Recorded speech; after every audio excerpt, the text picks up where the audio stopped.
Lisa Johnson, an 8-year-old with bright eyes and a hopeful smile, stepped onto the yellow school bus for the first time in her new neighborhood. Her mother, Nina, waved goodbye, her heart filled with dreams of a better future for her family. But as the bus doors closed, neither of them could have imagined the sinister journey that lay ahead. Mr. Miller, the grey-haired bus driver with a grandfatherly demeanor, harbored something sinister behind his friendly facade. His welcoming smile concealed a dark truth that would soon cast a shadow over young Lisa's life in ways her parents could never have anticipated. As days turned into weeks, Nina's maternal instinct screamed that something was terribly wrong. In a predominantly white neighborhood, her growing fears about Mr. Miller, a long-standing bus driver respected by the community, seemed impossible to voice without risking disbelief or worse. What unspeakable acts were happening on that school bus, and how could one mother's determination to protect her child become the catalyst for exposing a community's shocking secrets? Before we dive into this gripping tale of courage and justice, comment below where you're watching from today. And if you enjoy this shocking story, don't forget to subscribe. The warm summer breeze rustled through the leaves of the giant oak tree in front of the modest 2-story house. A moving truck rumbled away down the quiet suburban street, leaving behind a family of 3 standing on their new front lawn. Lisa, an energetic 8-year-old girl with dark curly hair and bright eyes, bounced on her toes, taking in the unfamiliar surroundings. Her mother, Nina, placed a gentle hand on Lisa's shoulder. "Well, what do you think, sweetheart?" she asked, her voice tinged with a mix of excitement and apprehension. Lisa tilted her head, considering. "It's different," she said finally. "But I like the tree. Can we put a swing on it?" Nina laughed, some of the tension easing from her shoulders. "We'll see. Maybe once we're all settled in."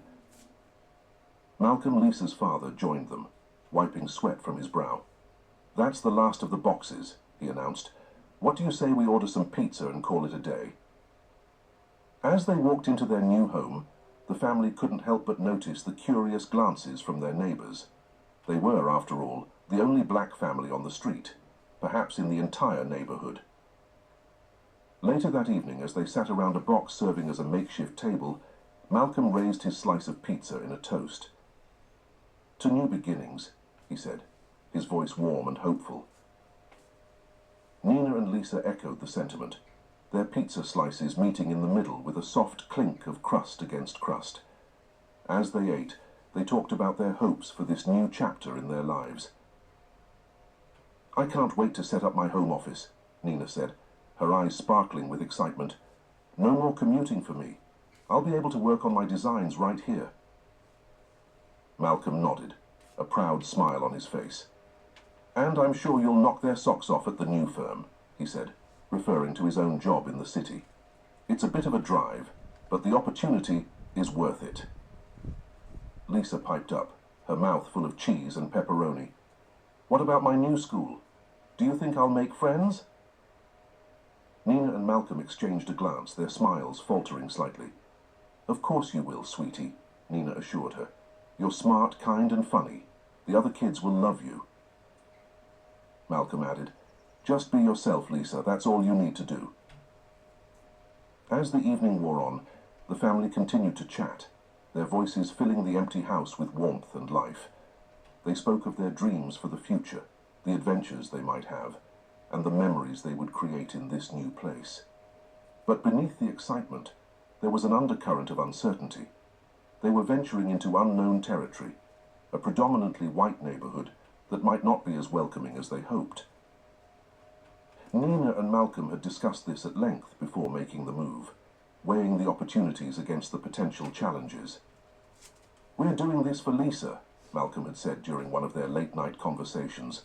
"Better schools, safer streets. She deserves every chance we can give her."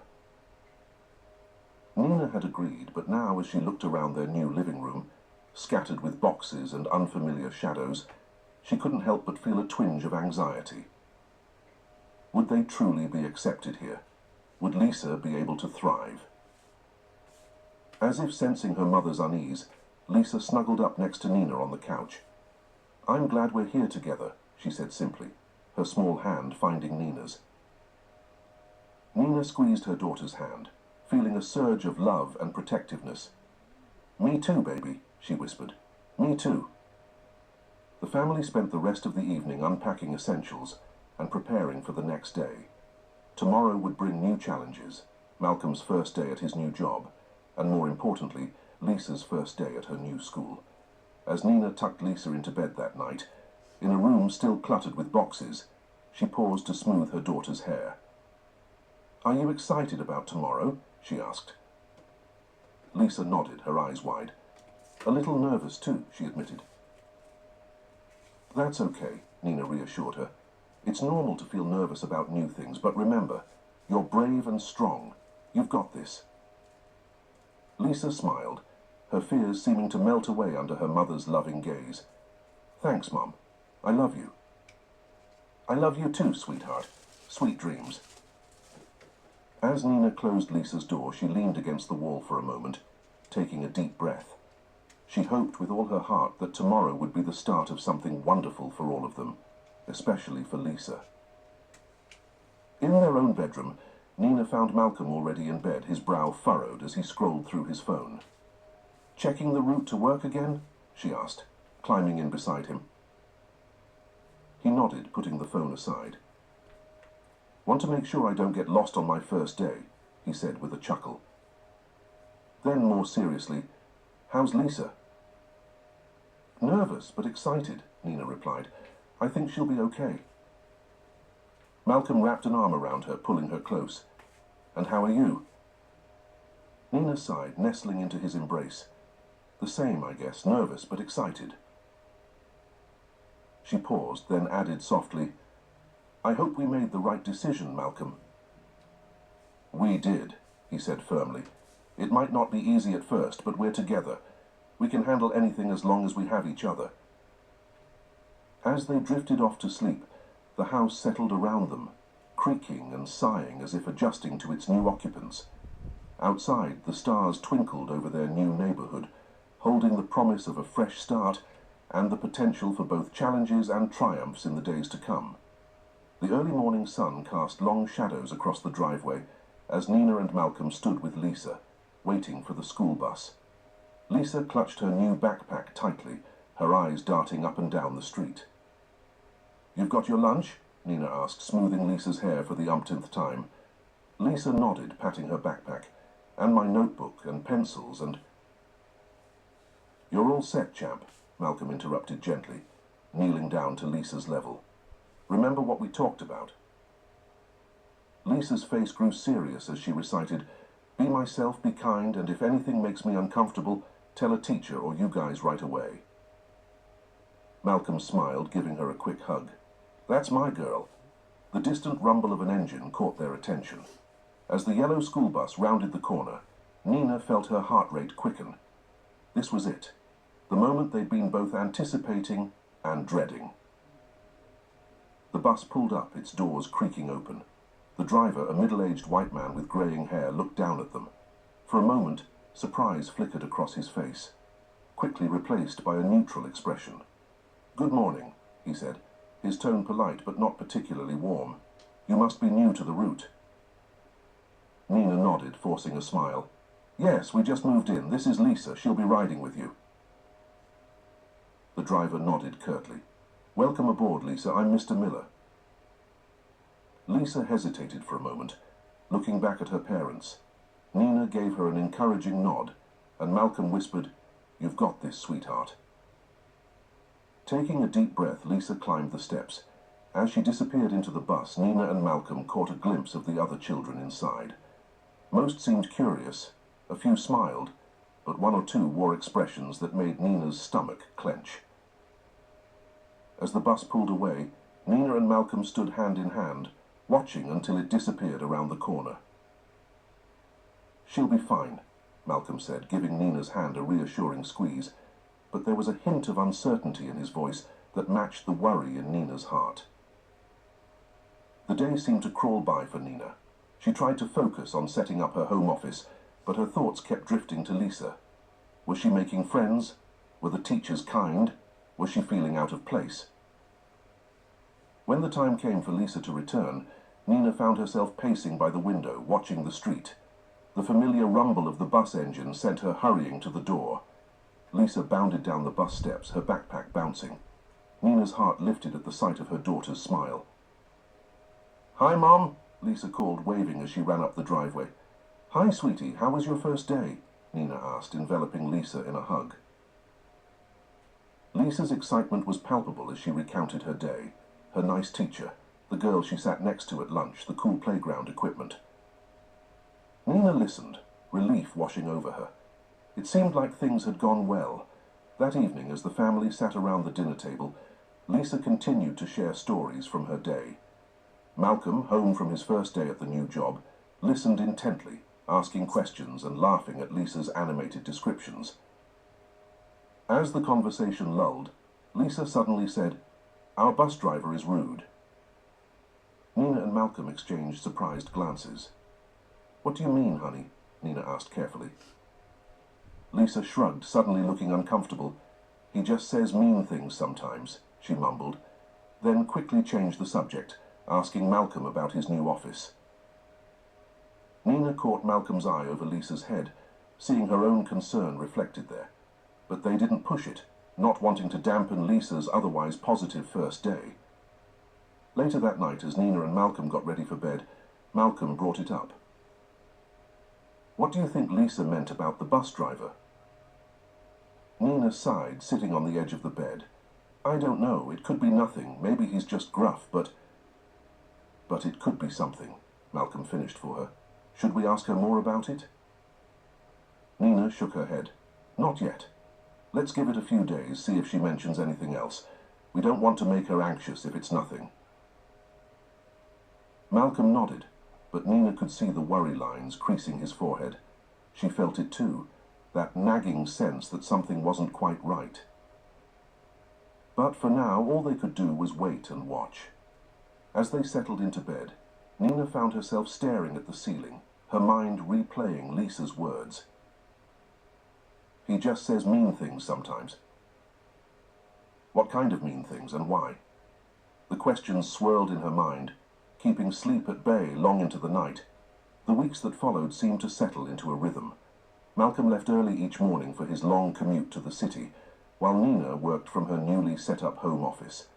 Lisa continued to ride the bus to and from school, and life in their new home began to feel more normal.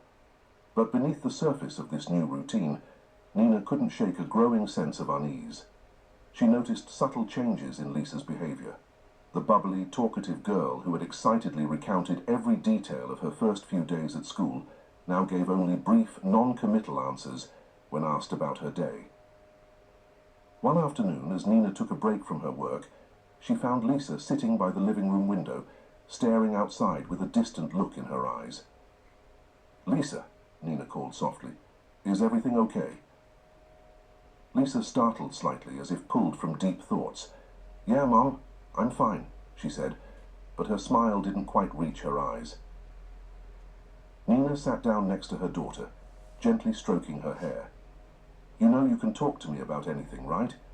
If something's bothering you at school or with friends or—" She trailed off, hoping Lisa would fill in the blank, but Lisa just nodded, leaning into her mother's touch without saying a word. That evening, while Malcolm worked late, Nina decided to broach the subject again. She sat next to Lisa on the couch, casually asking about her day. When Lisa gave her usual short answers, Nina gently brought up the bus driver comment from weeks ago. "Remember when you mentioned that the bus driver sometimes says mean things?" Nina asked, keeping her tone light. "Has anything like that happened again?" Lisa tensed visibly, her small hands fidgeting with the hem of her shirt. "It's nothing, Mommy," she insisted, but her voice quivered slightly. Nina noticed Lisa's eyes darting around, almost as if she was afraid someone might overhear. The sight made Nina's heart ache. What was her daughter so afraid of? "Lisa, sweetheart," Nina said, cupping Lisa's face gently. "You know you can tell me anything, right? If someone is being mean to you or if you're scared about something, I want to know. I'm here to help you." For a moment, it seemed like Lisa might open up. Her lower lip trembled and tears welled up in her eyes. But then, as quickly as it had appeared, the vulnerability vanished.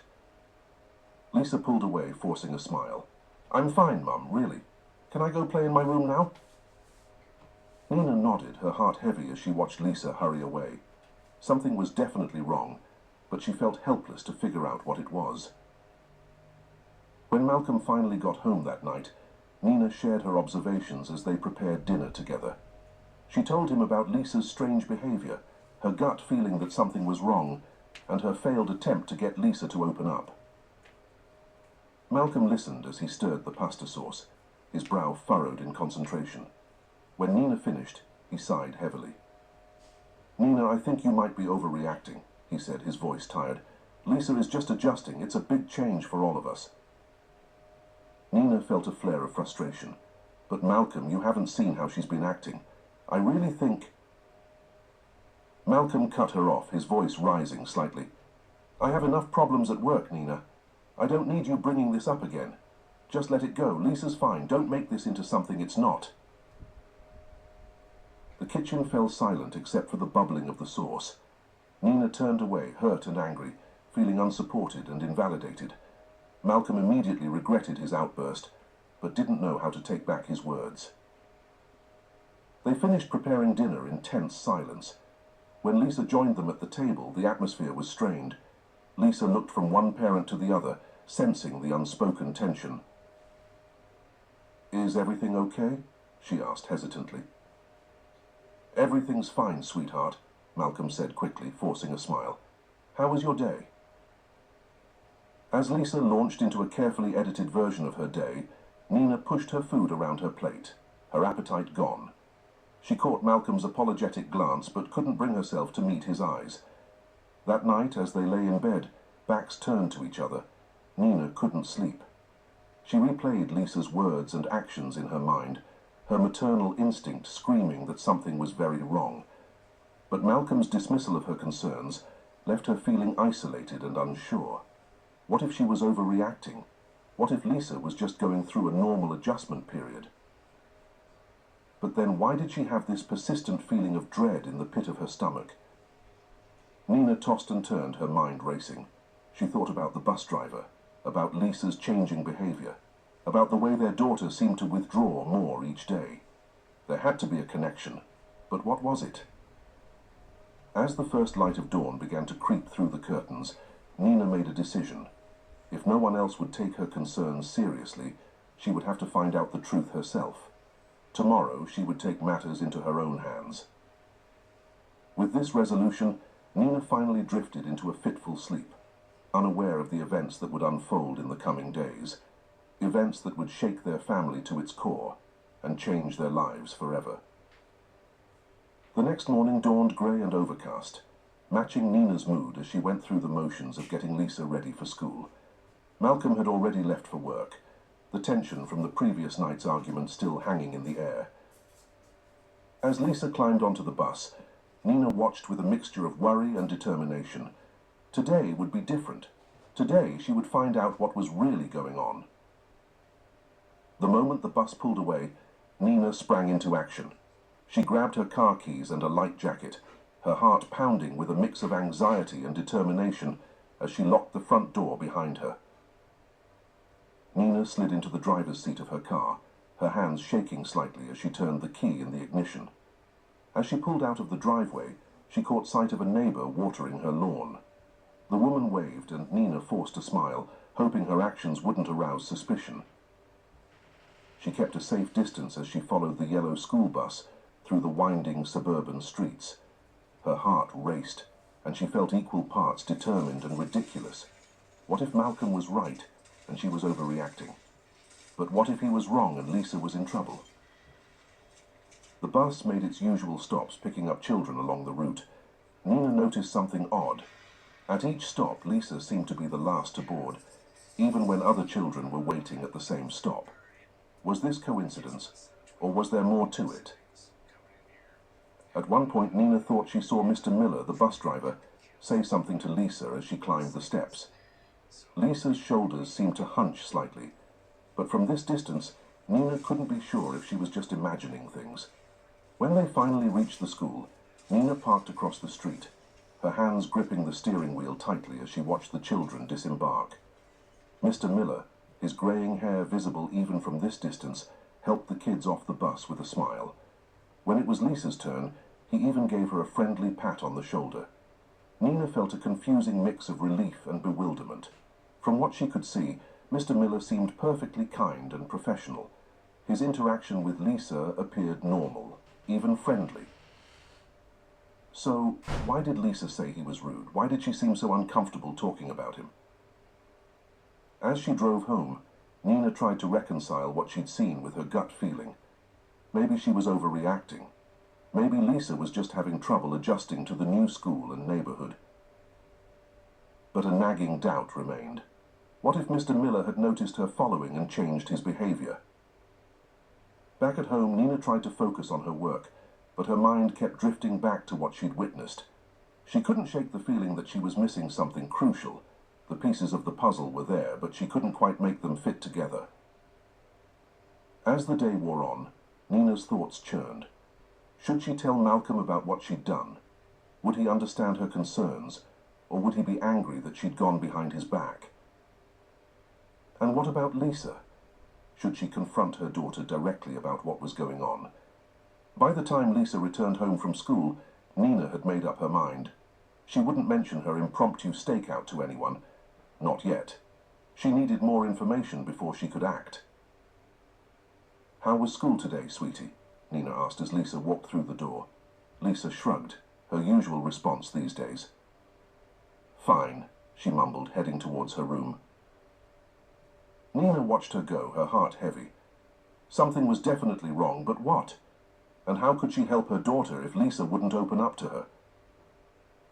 That night, as the family sat down to dinner, Nina observed Lisa closely. She noticed how her daughter pushed her food around her plate, how she avoided eye contact, how she seemed to shrink into herself when Malcolm asked about her day. After dinner, as Malcolm cleared the table, Nina approached Lisa. "Hey, sweetheart," she said softly. "Want to watch a movie together?" Lisa hesitated for a moment, then nodded.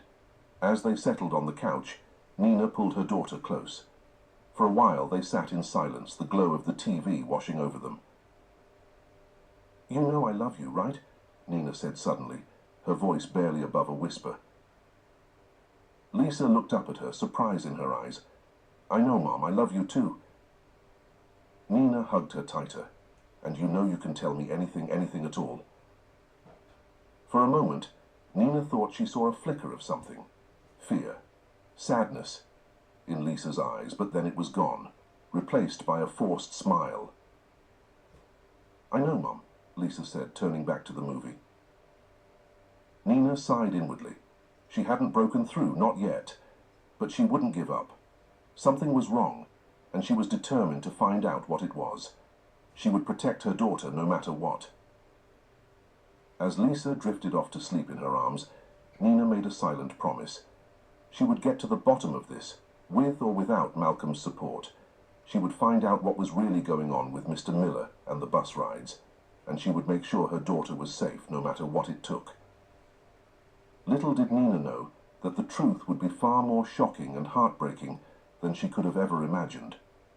The events of the coming days would test their family in ways they never thought possible, and force them to confront harsh realities about their new life in this seemingly idyllic neighborhood. The following afternoon, Nina found herself at the local park, absently watching Lisa play on the swings. Her mind was still whirling with questions and concerns from the previous day's observations. As she sat there lost in thought, a voice startled her back to reality. "Beautiful day, isn't it?" Nina looked up to see one of her neighbors, a middle-aged white woman she recognized from down the street. The woman smiled warmly, gesturing to the empty space on the bench beside Nina. "Mind if I join you?"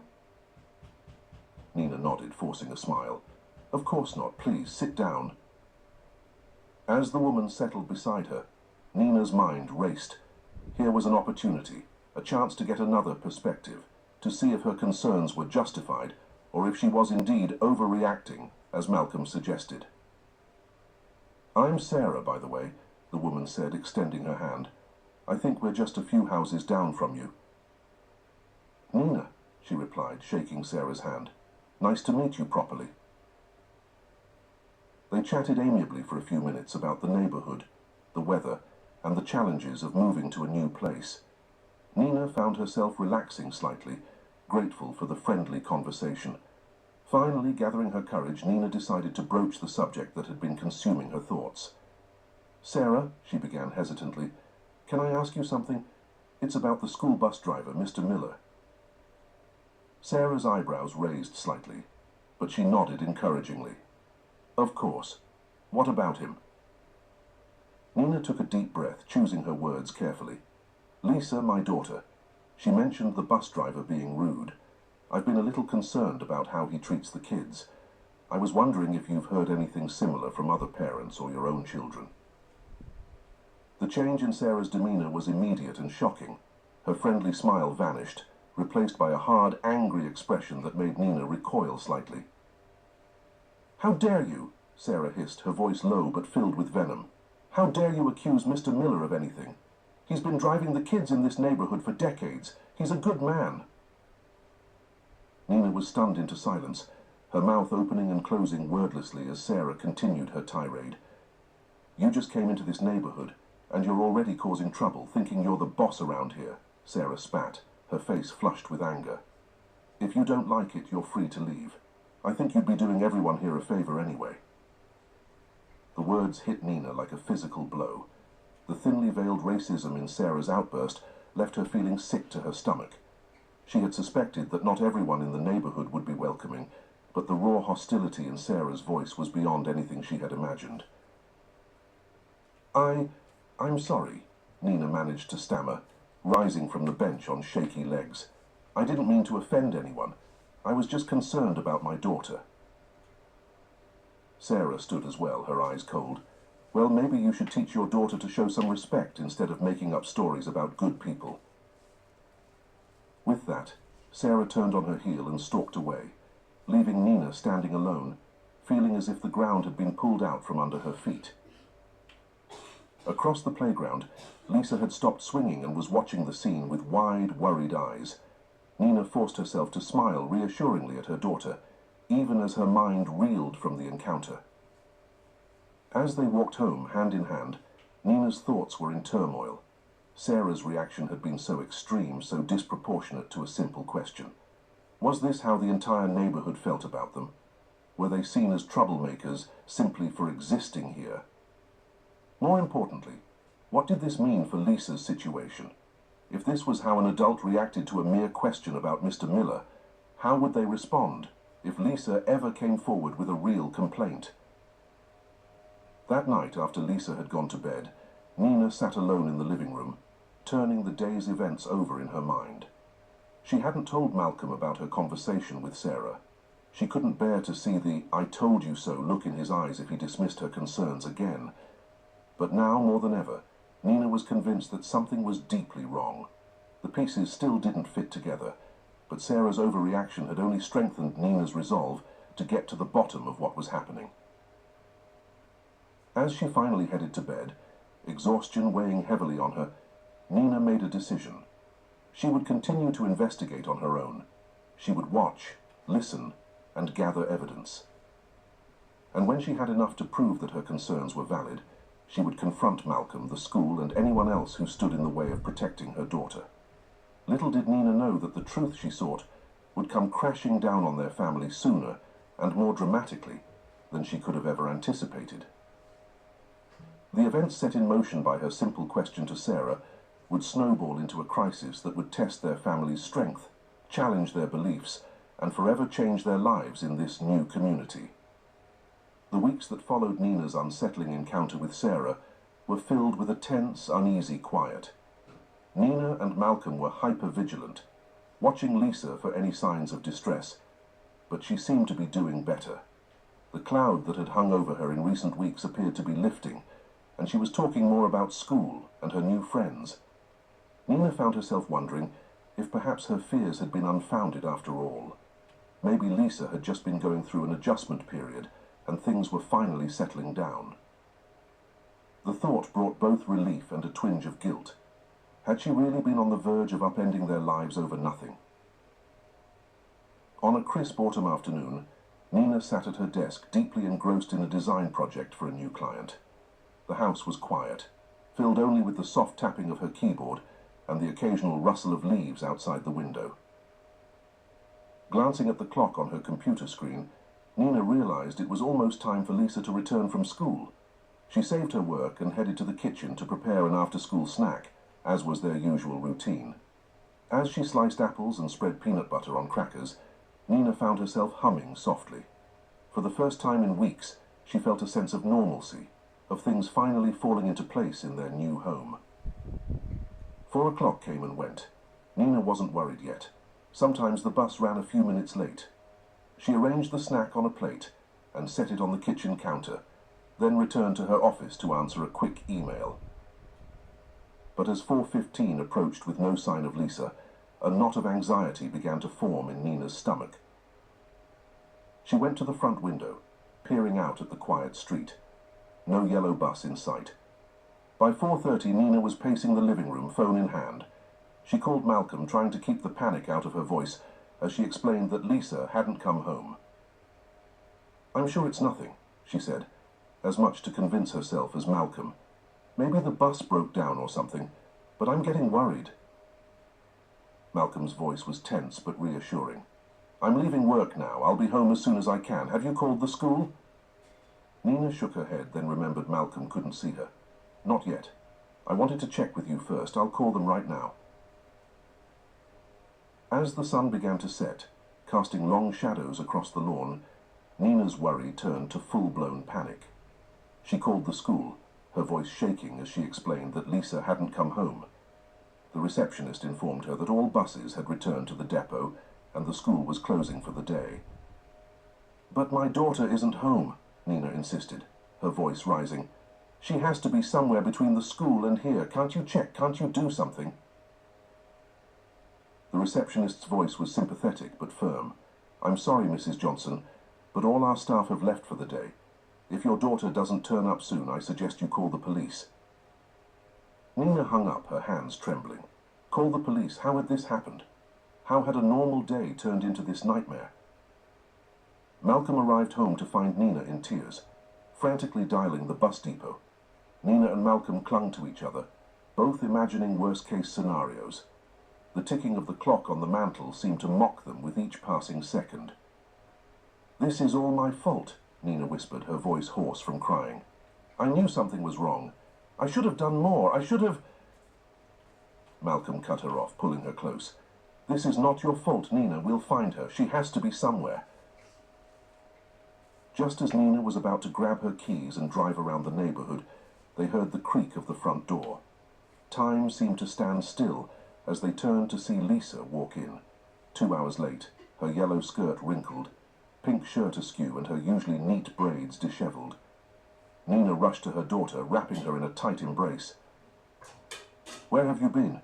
We were so worried," she cried, relief and fear mingling in her voice. Malcolm joined them, enveloping both Nina and Lisa in his arms. For a moment they stood there, a tangle of limbs and emotions, the fear of the past hours giving way to overwhelming relief. But as Nina pulled back to look at her daughter, she felt her blood run cold. Lisa was pale, her eyes wide and filled with unshed tears. She was trembling slightly, and there was something in her expression, a mix of fear, shame, and something else Nina couldn't quite identify, that made her mother's heart clench. "Lisa, sweetheart," Nina said softly, cupping her daughter's face in her hands. "What happened? Where were you?" Lisa looked up at her parents, her lower lip quivering. In a voice barely above a whisper, she said the words that would shatter their world. The bus driver did it again. The room fell silent, the weight of Lisa's words hanging heavy in the air. Nina and Malcolm exchanged a horrified glance, the full implications of what their daughter had said slowly sinking in. In that moment, all of Nina's fears, all her suspicions and worries of the past weeks, came crashing down on her. She had been right all along. Something was terribly, terribly wrong. And now, looking at her daughter's haunted expression, she realized that the truth was likely far worse than anything she had imagined. Nina and Malcolm exchanged a horrified glance before guiding Lisa to the living room couch. They sat on either side of her, creating a protective cocoon. Malcolm gently took Lisa's hand, while Nina stroked her back soothingly. "Sweetheart," Nina began, her voice soft but firm, "we need you to tell us everything. What do you mean the bus driver did it again? What has he been doing?" Lisa hesitated, her small frame shaking slightly. She looked from Nina to Malcolm, then down at her hands. After a moment of tense silence, she began to speak, her voice quavering. "Mr. Miller, he doesn't like me," Lisa said, tears welling up in her eyes. "He doesn't like our kind." Nina and Malcolm exchanged a pained look over Lisa's head, their worst fears confirmed. Malcolm squeezed Lisa's hand encouragingly, urging her to continue. Lisa took a deep breath and began to reveal the full extent of what she had been enduring. Since her first week at school, Mr. Miller had been making passive-aggressive and racist remarks. He would mutter things under his breath as she boarded the bus, or make pointed comments about certain people not belonging in the neighborhood.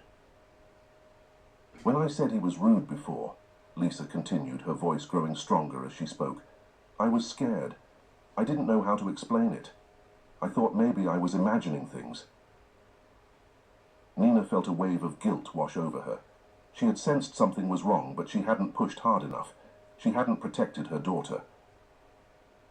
But then Lisa dropped the bombshell that sent chills down her parents' spines. This wasn't the first time Mr. Miller had left her stranded. He had done it once before, about a month ago, dropping her off on a deserted road far from home. "He told me if I ever told anyone I would regret it," Lisa said, her voice barely audible. "He said no one would believe me anyway because of the color of my skin." Nina pulled Lisa into a tight embrace, her own tears falling freely now. Malcolm stood up, pacing the room, his fists clenched in rage. "Today," Lisa continued, her words muffled against Nina's shoulder, "he did it again. He stopped the bus and told me to get out. I was so scared, Mummy. I didn't know where I was or how to get home." As Lisa's story unfolded, Nina and Malcolm were overwhelmed with a mix of emotions: horror at what their daughter had endured, guilt for not realizing sooner, and fierce protective anger towards Mr. Miller and a system that would allow this to happen. "I walked for a long time," Lisa said, her voice small and tired. "I was afraid to ask anyone for help because Mr. Miller said if I told anyone he'd make sure we had to leave, that everyone would know we didn't belong here." Malcolm knelt in front of Lisa, taking her small hands in his. "Lisa, listen to me," he said, his voice choked with emotion. "What Mr. Miller did was wrong, very, very wrong, and it's not your fault, do you understand? None of this is your fault." Lisa nodded, fresh tears spilling down her cheeks. "I'm sorry I didn't tell you sooner," she whispered. "Oh, baby," Nina said, hugging her daughter tighter, "you have nothing to be sorry for. We're so proud of you for being brave and telling us now." As Lisa's story came to an end, she seemed to deflate, exhausted and emotionally drained. Nina and Malcolm shared a determined look over their daughter's head. They knew what they had to do next. "Lisa," Malcolm said gently, "we need to call the police now. What Mr. Miller did is not just wrong, it's against the law. We need to make sure he can't do this to you or any other child ever again." Lisa's eyes widened in fear. "But what if they don't believe me? What if Mr. Miller was right and they think I'm lying?" Nina cupped Lisa's face in her hands, looking directly into her eyes. "We believe you, sweetheart, and we will make them believe you too. We won't let anyone hurt you or scare you ever again. I promise." As Malcolm reached for the phone to call 911, Nina held Lisa close, her mind racing. She thought about Sarah's hostile reaction in the park, about the neighbors who had watched them with suspicion since they moved in. Would the police take them seriously? Would they face more racism and disbelief? But looking at Lisa's tear-stained face, Nina knew they had no choice. They had to fight not just for Lisa, but for every child who might face discrimination and abuse. They had to stand up and make their voices heard, no matter how hard it might be. As the sound of sirens grew closer, Nina steeled herself for the battle ahead. It would be difficult, she knew. They would face skepticism, hostility, and probably more racism, but they would face it together, as a family. And they would not rest until justice was served and Lisa, and every child like her, was safe. The shrill ring of the doorbell cut through the tense atmosphere in the Johnson household. Malcolm, his jaw set with determination, strode to the door and opened it to reveal two police officers, a tall, middle-aged white man and a younger black woman. "Good evening, sir," the male officer said, his voice professional but not unkind. "I'm Officer Thompson, and this is my partner, Officer Brooks. We received a call about a missing child." Malcolm nodded, ushering them inside. "Yes, that was us, but our daughter is home now. However, we have a situation we need to report." As they entered the living room, Nina stood up, still holding Lisa close. The female officer, Brooks, immediately knelt down to Lisa's level. "Hi there," she said softly. "You must be Lisa. I'm glad to see you're safe. Is it okay if we ask you and your parents some questions about what happened today?" Lisa nodded hesitantly, clinging to Nina's hand. Over the next hour, the family recounted the day's events and the ongoing issues with Mr. Miller. Officer Thompson took notes, his expression unreadable, while Officer Brooks gently encouraged Lisa to share as much as she felt comfortable. As Lisa finished her story, a heavy silence fell over the room. Officer Thompson cleared his throat. "That's quite an accusation," he said, his tone careful. "Mr. Miller has been a respected member of this community for decades." Nina felt a surge of anger. "Are you saying you don't believe our daughter?" she demanded, her voice sharp. Officer Brooks quickly intervened. "What my partner means is that we need to investigate thoroughly. This is a serious allegation, and we need to handle it carefully." Malcolm, who had been silent for most of the interview, spoke up. "We understand that, but our daughter has been traumatized. We need to know that you're taking this seriously." Officer Thompson nodded, though his expression remained skeptical. "We'll need to speak with Mr. Miller, of course, and we'll need to corroborate Lisa's story. Are there any other children who might have witnessed anything?" Lisa shook her head, tears welling up in her eyes again. "Mr. Miller always made sure I was the last one on the bus," she whispered. Nina's heart clenched at her daughter's words. How long had this been going on? How had they not noticed?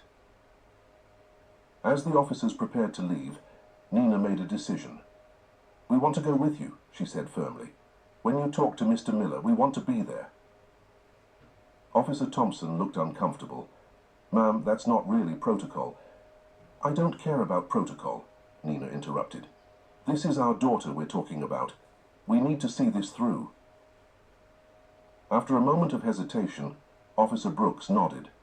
"All right. You can come with us, but you'll need to stay in the car while we speak with Mr. Miller." As they drove through the quiet suburban streets, Nina's mind raced. She knew where the bus driver lived, just 2 streets away. The proximity that had once seemed convenient now felt threatening. They pulled up in front of a modest 2-story house, its lawn neatly manicured. Nina felt a surge of anger at the normalcy of it all. How could someone who had caused her daughter so much pain live in such an ordinary place? As promised, Nina and Malcolm stayed in the car with Lisa, while the officers approached the house.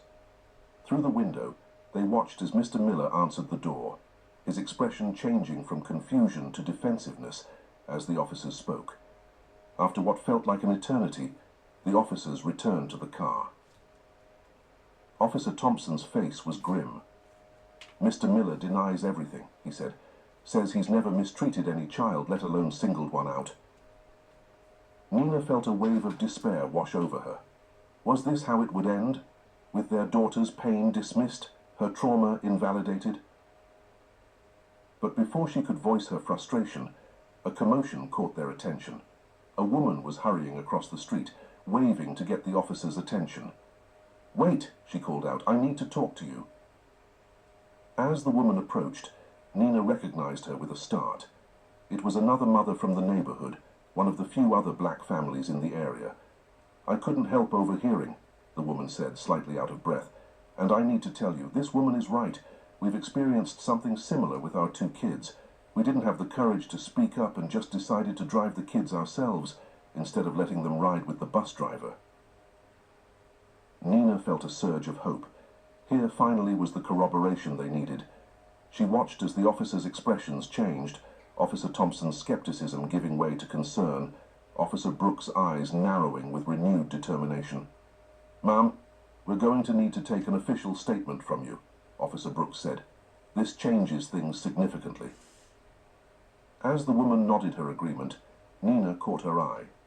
In that moment, a look of understanding passed between them, a shared experience of fear, of wanting to protect their children in a world that didn't always see their worth. The next few hours passed in a blur. More officers arrived. Mr. Miller was taken in for questioning. Other families in the neighborhood, emboldened by the unfolding events, came forward with their own stories. As dawn broke, Nina stood on her front porch watching as Mr. Miller was led away in handcuffs. The sight brought a complex mix of emotions, relief, vindication, but also sadness at the reality of the world they lived in.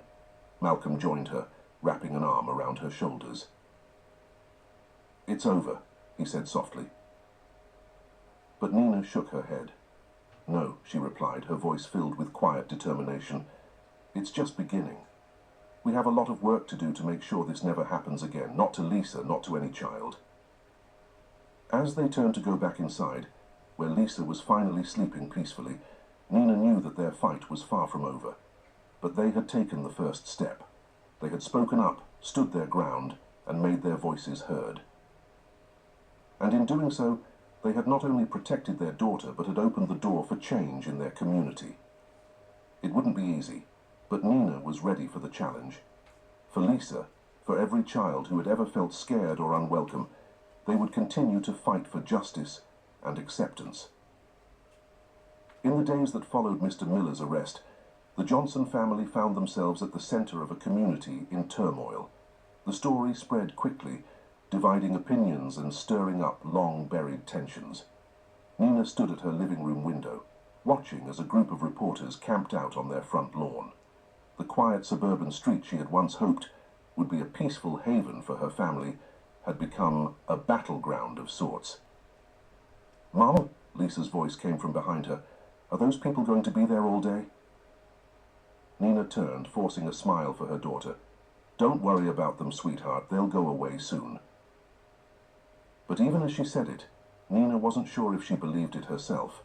The media frenzy had been intense, with local and even some national outlets picking up the story. "Racist bus driver terrorizes black child," the headlines screamed, reducing their painful experience to sensationalized sound bites. Malcolm entered the room, his face etched with worry. "I just got off the phone with the lawyer," he said quietly. "The prosecution is moving forward with the case. They want Lisa to testify." Nina's heart clenched. The thought of her daughter having to relive her trauma in front of a courtroom full of strangers was almost unbearable, but she knew it might be necessary to ensure justice was served. "We'll cross that bridge when we come to it," Nina said, pulling Lisa close. "For now, let's focus on healing." But healing proved to be a complex process, not just for their family, but for the entire community. As more families came forward with their own stories of discrimination and mistreatment, it became clear that Mr. Miller's actions were symptomatic of a deeper systemic problem. The school board called an emergency meeting, which Nina and Malcolm attended along with dozens of other concerned parents. The atmosphere was tense, with accusations and counter-accusations flying. "We need to implement better screening processes for all school staff," one parent demanded. "This is just one isolated incident," another argued. "We can't overreact and change everything because of one bad apple." Nina listened to the back and forth, her frustration growing. Finally, she stood up, her voice cutting through the chaos. "This isn't about one incident or one person," she said firmly. "This is about creating a community where all our children feel safe and valued. We need to look at the bigger picture, at the biases and prejudices that allowed this to happen in the first place." Her words seemed to strike a chord. In the days that followed, a group of parents, both black and white, formed a diversity and inclusion committee. They began working on proposals for cultural sensitivity training, more diverse hiring practices, and a new system for reporting and addressing concerns. At home, Nina and Malcolm focused on helping Lisa heal. They found a therapist who specialized in working with children who had experienced racial trauma. Slowly but surely, they saw glimpses of their vibrant, confident daughter re-emerging. One afternoon, as Nina was helping Lisa with her homework, there was a knock at the door. She opened it to find Sarah, the neighbor who had lashed out at her in the park weeks ago. I owe you an apology, Sarah said, her eyes downcast. I was wrong to dismiss your concerns. I'm sorry for how I treated you. Nina was taken aback by the unexpected apology. For a moment she was tempted to shut the door in Sarah's face, to reject the olive branch being extended. But then she thought of Lisa, of the world they were trying to create for her. Thank you for saying that, Nina said finally. It means a lot. It was a small step, but a significant one. As the weeks turned into months, Nina saw more such steps being taken throughout the community. The school implemented new policies, including cameras on all buses and an anonymous reporting system for students and parents. Mr. Miller's trial came and went. With the testimony of multiple families and the evidence gathered by the police, he was convicted and sentenced. The day the verdict was announced, Nina held Lisa close, whispering, "You did it, baby. You were so brave, and you helped make sure he can't hurt anyone else." Lisa looked up at her mother, a small smile playing on her lips. "We did it, Mom. All of us together." As spring bloomed, bringing new life to the neighborhood, Nina felt a sense of cautious optimism. There was still work to be done, challenges to be faced, but they had chosen to stay, to be part of the change they wanted to see. One sunny afternoon, Nina watched from her porch as Lisa boarded the school bus. The new driver, a kind-faced woman of color, greeted each child with a warm smile. Lisa turned and waved to her mother before taking her seat, chatting animatedly with a diverse group of friends. Nina waved back, her heart full. They had faced darkness and come out the other side. They had turned a painful experience into an opportunity for growth and change. And most importantly, they had shown Lisa, and everyone else, the power of standing up for what's right, no matter how difficult it might be. As the bus pulled away, Nina took a deep breath of the fresh spring air. There would be more challenges ahead, she knew. The work of creating a truly inclusive community was ongoing. But for now, in this moment, she allowed herself to feel hope. Hope for Lisa, hope for their family, and hope for a future where every child could feel safe, valued, and at home. Thank you for joining us on this journey of courage and transformation. If you were moved by the Johnson family's story as much as we were, I've handpicked another tale that will touch your heart. Please don't miss it.